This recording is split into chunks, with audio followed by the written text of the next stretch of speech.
All right, guys. Welcome to the Finals College Football Sports Talk Show. Today, Justin and I are going to basically review the AP poll, the new college football playoff format, which finally got it right.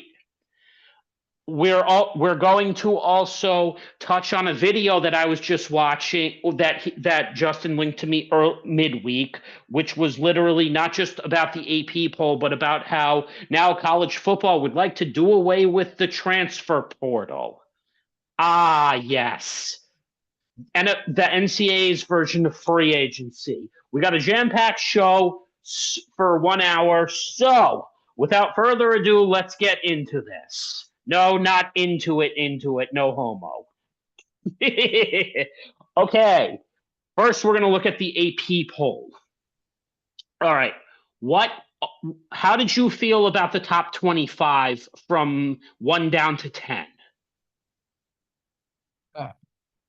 Well, so lots of surprises. The first biggest surprise for me, Ohio Soft State University at number 1. Ohio Soft State Yes. University at number 1. The 14-2 squad who couldn't beat fucking Michigan. 4 years in a row they lost to fucking Michigan, yet you're in the playoffs now, and you beat a Notre Dame team coming in at number 2. By the way, the first thing we're gonna break down the final game. But first and foremost, props to Marcus Freeman, who when he first got hot, when Brian Kelly first left for his new challenge at LSU, he left Marcus Freeman a ridiculously good built-up culture. So when Marcus stepped in, even though they were a little mediocre, they were not necessarily mediocre last year. They won about 10-3, if I remember correctly, or 9-4. They had an okay year. He built on that in the recruiting department. But the one place this year that was very evident in the game that he really screwed up in, and actually it wasn't even his fault, the defense did not show up to play in the final. Yeah. From the first game that they played against Indiana, from the first game of the season to this first round of the CFB playoff, that defense literally showed up every game. Now, you are in the final. You guys had a good first and second quarter. How's it you don't show up in the second half and against an Ohio State team?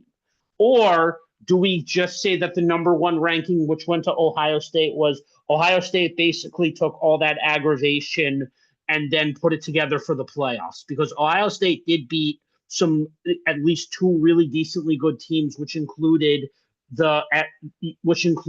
Texas, the top SEC team. Yes, I said it. Texas was the top team in the SEC this year, not Alabama, No. not Tennessee. No. Well, let's kind of do a quick recap. How did Ohio State get there? First things first, they beat Tennessee, an SEC school. Then they beat Then they beat Oregon, surprisingly, a wallop. Then they played Texas, another SEC school. And finally, an independent of Notre Dame. That's their path. Arguably, Notre Dame's path.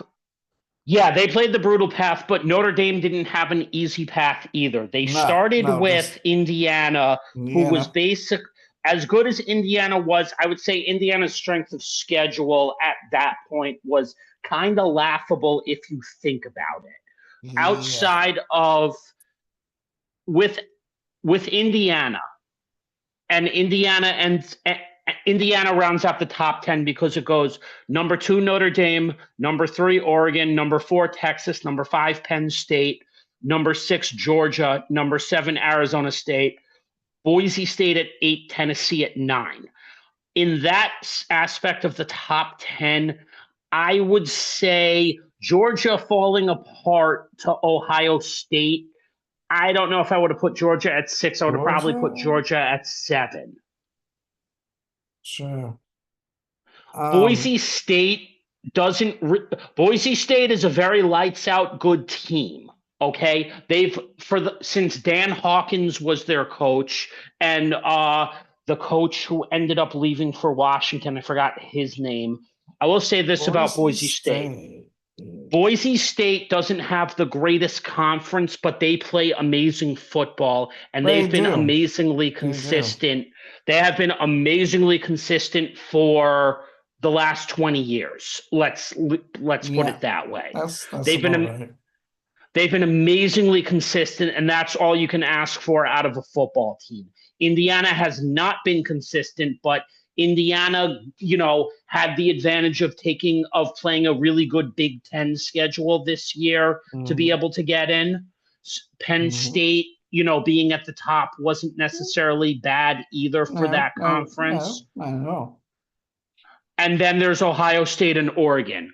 Oregon going to number 3. Oregon, since the Mm. 2000s, has been amazingly consistent, and props to Yes. them and their coaches because they're not only are their uniforms awesome, but it's just the way they play football. They play largely outstanding football. What surprised me the most this year, because it's like Oregon only beat Ohio State once in regular season. So I do not understand that game. Like, it's almost like, I feel like Oregon did not get prepared for the postseason.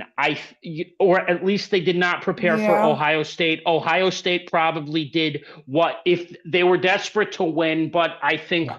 Oregon, Oregon, Oregon Oregon State wasn't ready for a, overestimate. They were not ready, and they they weren't overestimated ready. Ohio State. They were thinking Ohio State was going to be the Overestimated. scrub from who they played previously. What they didn't realize was Ohio State They lost to their big underestimated. rival. Oh man. Yeah, we'll get to that in a second. So back to Notre Dame. So Notre Dame's path, you know, it was, Indiana, then Georgia, surprisingly, Notre Dame beat Georgia, because Georgia fell apart. And then Notre Dame beat Penn State, and then we got Ohio State. So those are the two paths. Not easy paths by any Nope. strength. But Notre here's Dame showed up for the playoffs. The problem with being an independent for Notre Dame is this. And this question comes up every single year only because of the NBC huge money contract. Who does Notre Dame really play that's any good? And that, when yeah. they did play much better in the playoffs. The defense carried them, but then I think they got mismatched against Ohio State, and I think Ohio State just Absolutely. honestly from watching it, Ohio State fucking clicked at the right times. That's I highly that is my biggest point. That and you just stole it right there. Ohio State clicked at the most opportune time. And let's be honest, Tennessee wasn't ready. Oregon No, wasn't Tennessee was ready. not ready. Oregon wasn't ready. Notre Dame not ready. Why? Because no one expected them to come out swinging. It's almost like I hate to say this, but man, Michigan really brutally hurt their pride and their ego to the point that it was either they win the natty or they die practically. And I don't know what right they did, and huge props to them. But whatever they got going after that game, it's almost like that game after Michigan winning against them let a big fire up their butts. And there's like, we have to win. And I don't know what they did, but they just was like, we're pissed. And it's just like, let's take an entire let's just whip out everything that we have and just annihilate the universe type of Now, nuclear. It's like the nuclear. They went nuclear. Ohio State went nuclear. well, you know what this reminded me of? Do you remember the 2003 national championship game? Well, not the 2003, the 2003. I forgot which bowl it was, but remember AJ Hawk and that great defense playing against Brady Quinn's Notre Dame? Maybe, maybe not. That was when we were kids. You said 2003? Wow, I was in a marching band at Toledo. I wasn't paying attention to those games. Or it was basically it was 2003 season plays in 2004. So I'm surprised you wouldn't remember that game, but I remember that game vividly because Notre Dame that year when they went up against Ohio State, it was the same argument, which is who does Notre Dame really play? And then when they finally played a literal top team, which was Ohio State at that point, they lost. So this was No, sort of eerily similar to that. Obviously, like you said, you were in Toledo, you were at Toledo in the marching band. So, yeah, it's not something you would remember. no. Interestingly enough, with the AP poll, they got this mostly right, even 11 to 25, with two interesting ones. Mm, Who's number 17? Who's number 17? your favorite elephant. No, my favorite team who thinks they actually deserve to be in the playoffs this year and Your basically favorite elephant. the thing. Yes. Wow. Nick Saban's not coaching us anymore. Wow, Nick Saban is on TV. We can't bribe the officials now to be in the CFP playoffs. Wow, we're Alabama. Wow, we're the best. Really, guys? Your number 17 ranking says Talk otherwise. about sad drunk. Just remember, Nick Saban is no longer your coach. Callan DeBoer is actually going to be a good coach for you guys. Please do us a favor and stop comparing the two. Callan DeBoer will carve out his own legacy with you guys if you give him a chance, but you are Thank no you. longer the mighty Alabama. Do us all a favor, homers and fanboys. Just go cry in the corner for the next 10 years and admit that Saban came to you guys at basically the midpoint of his career. You got the best out of him. He no longer cares. Exactly. He's on TV. he got paid. Number 25. After being the laughing stock of the Pac-12 last year and having one of the shittiest seasons ever, I think Coach Prime and Colorado, the change to the Big 12 was definitely much more favorable to them with the top 25 ranking. Yeah, I and then think I Colorado think did okay. playing in that Pac-12 with basically an average USC team with with an average to great with an average to sucky USC team who once again shit the bed this year. A Mhm. so-so UCLA who thought we should be in the where did UCLA go again this year? Remind me, the Big 12 or the ACC? That's a great question. Um, UCLA. Army was the only I service academy in the top 25 this year, and Yeah, 21. congratulations to Congratulations to them. them. They did very good football. I watched them play. And they And did good also, just note football. one thing: West Point is only from where I live. They're 1 hour from me. I Mm-hmm. remember Yeah, I know. touring. I remember touring that service academy as a kid before 9/11. Oh wow. I was at a game after 9/11. Like I forgot. I think it was to close out the 2000s when Mm, when they started changing the reasons that you had to actually either go to a game or have a reason to be visiting the service academy. Before 9/11, you could visit the place. After 9/11, you had to have a reason to be there, but hmm. because they were a joke for such a long time, guys, Yeah. congrats for being in the top 25. Yes, Well yes. deserved, especially for this area, because we don't really aside from Syracuse being all the way upstate, We don't really have a regional program like that, so congrats. Yeah. Don't forget Buffalo. You all have University of Oh Buffalo. yeah, University of Buffalo. So that rounds out this topic. Now, for the next interesting topic, we're gonna not necessarily do predictions because we got some time on that, but now we're gonna discuss a very interesting topic: the transfer portal. Our The friends. transfer portal. I have the first comment I'm going to make about the NCAA. I'm going to make a comment about the NCAA, but just to Mm, review. From 2000 to 2010, there was transferring done, but it was kind of up to a point. You could transfer, but you typically had to wait for cases like. Actually, let's do a fun little review.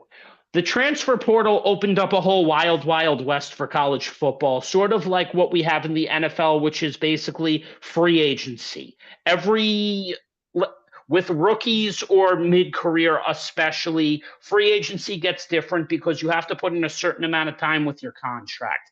In college mhm, football, if you didn't like your program, you still had to stay committed to it because you were contractually obligated to, which is why Saban had top 10, top 25 Alabama teams for a large chunk of the 2000s and the 2010s because he knew mhm. he could underpay these kids. And the NCAA gave the coaches and the programs what they wanted, but when they opened up the transfer portal, now it became the wild west. So basically, for Mhm. Gen Z can basically, after 1 or 2 years, leave a program if they're not happy with the NIL money. Because before that, when you had high profile cases like Reggie Bush's parents, who went on to eventual NFL success all the way back at USC, accepting, a house from boosters that literally got sent to the NCAA, and the school got,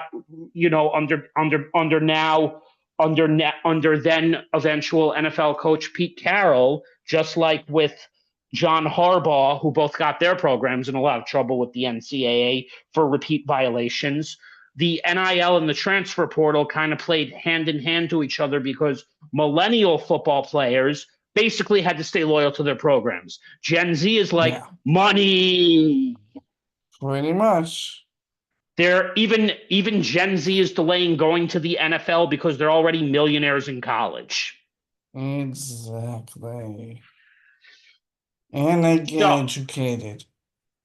so the video When? that you sent me, yes, and they get the free education. Before that, it was basically for millennials, you had to take the free education. The only other big thing that became an issue was when Northwestern wanted to unionize the players, because they thought it was Mm, unfair that the players couldn't get paid.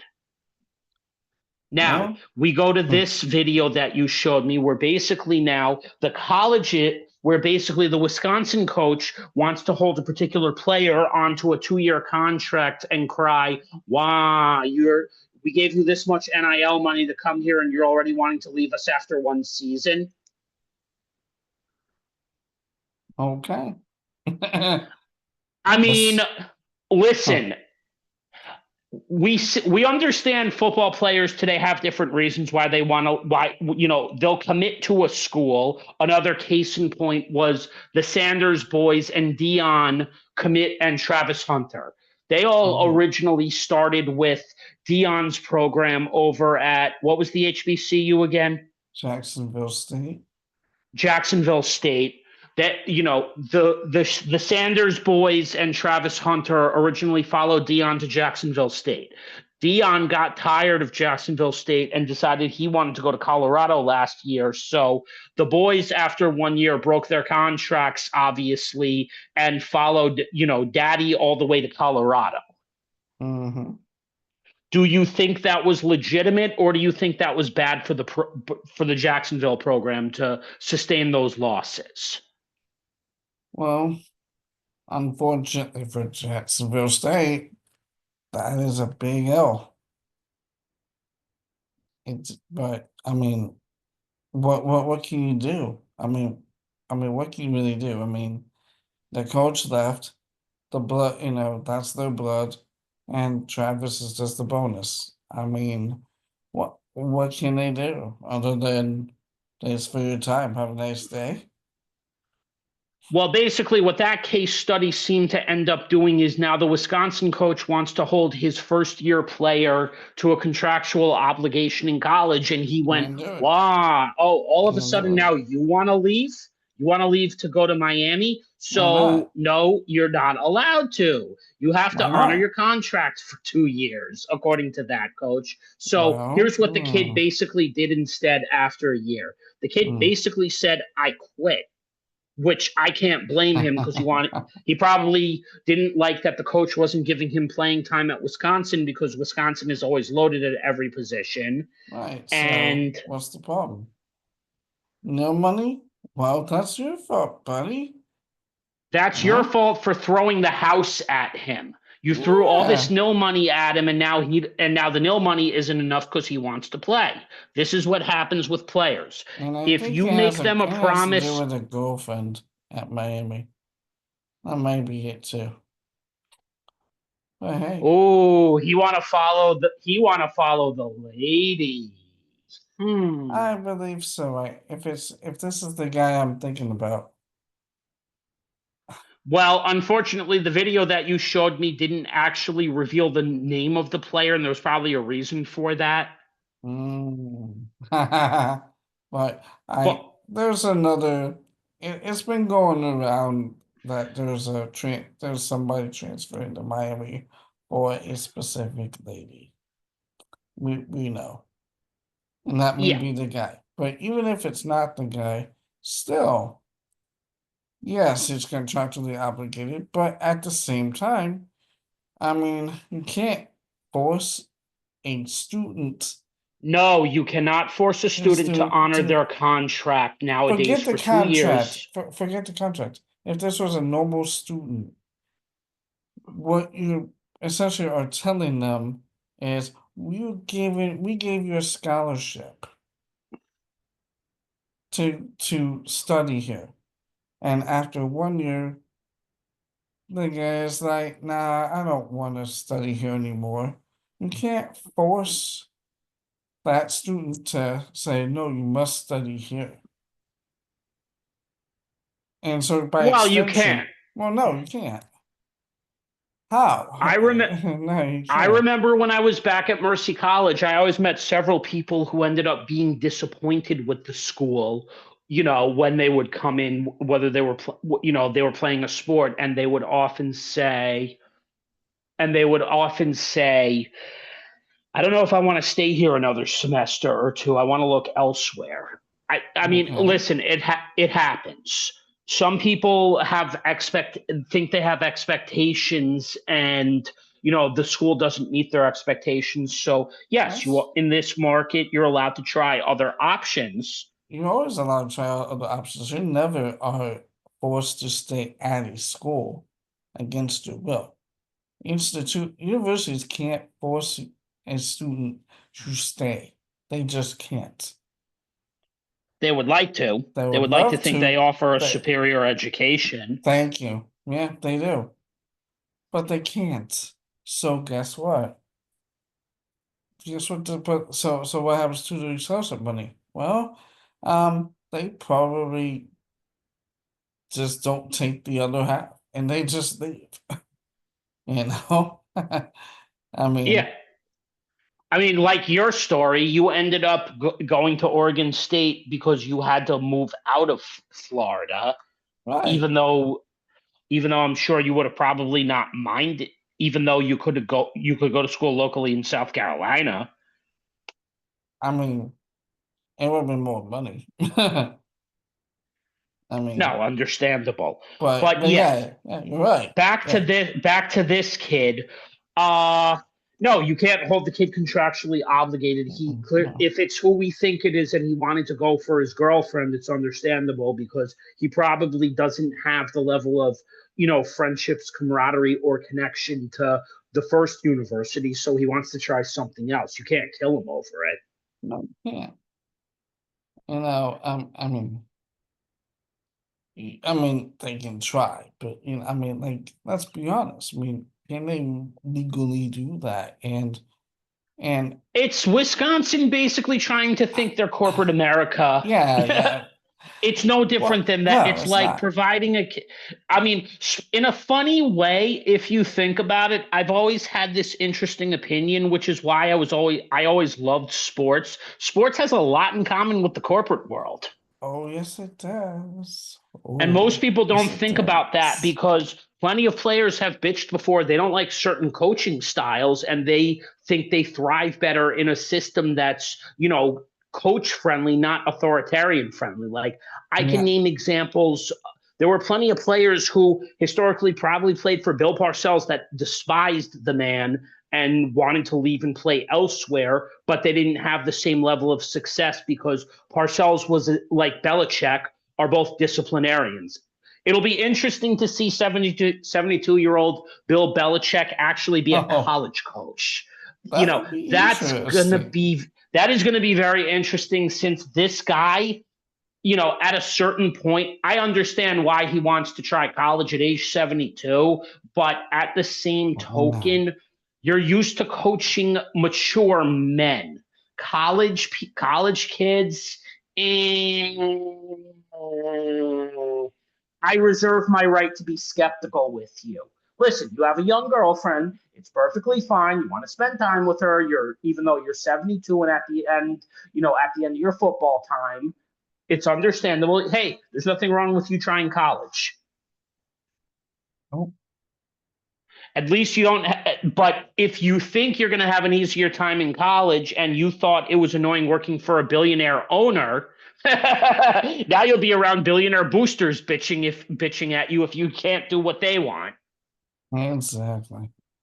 So you leave one specific, billionaire business owner at Kraft, and now you have to put up with a series of the same people your age who are also billionaires who are now boosters trying to donate to the University of North Carolina. That will be interesting. Yeah, well, yeah, kind of. Do some collective. Although in recruiting, he does have a lot of good selling points. Look at all the Mhm. NFL players he developed from Yeah, boys to men. yeah, yeah. He did have a coaching tree. Granted, they might not have done well in the NFL, but he developed a coaching tree who got jobs. Mhm. One of his best players just became the head coach of the Patriots. So he has plenty of Nice. selling points for college kids, nowadays that I Mhm. can take you from high school, develop you, and give you all the inside information that I've, where I've been, developing boys to men for years from college to the pros. Mhm. Well, that's Because what? Because if think about this one, if you think about it, you had someone who was a successful, who basically was an executive vice president and general manager for a while, as well as a coach. So he'll give these kids plenty of insights on how to get ready for combines. exactly. Yeah. So that kind of that makes some level of sense. And I do think college football will be interesting next year, especially for the conference he's in. Mhm. So we haven't gotten to spring ball yet. What I think what Justin and I may do is, as we get you know, closer to the end of the sporting year, maybe we'll bring this back once a month. What do you think? You want to try? You want to do March Madness next month? Let's give it a shot. Yep. All right, guys. So I thought this was going to end up being an hour, but in this situation, I think we covered what we needed to cover today, which was the two most important things. The playoff this year, and the AP. The AP got it right. College football, the first year of the new college football playoff format, they got it right this year. I will defend that. Sensational. Love it. I will defend that to the grain, no matter who says it to me. Whether it's Alabama fans eventually going wah on these videos or whoever, you guys are number 17. You guys will now be average for the next decade. Just suck it up and deal with it.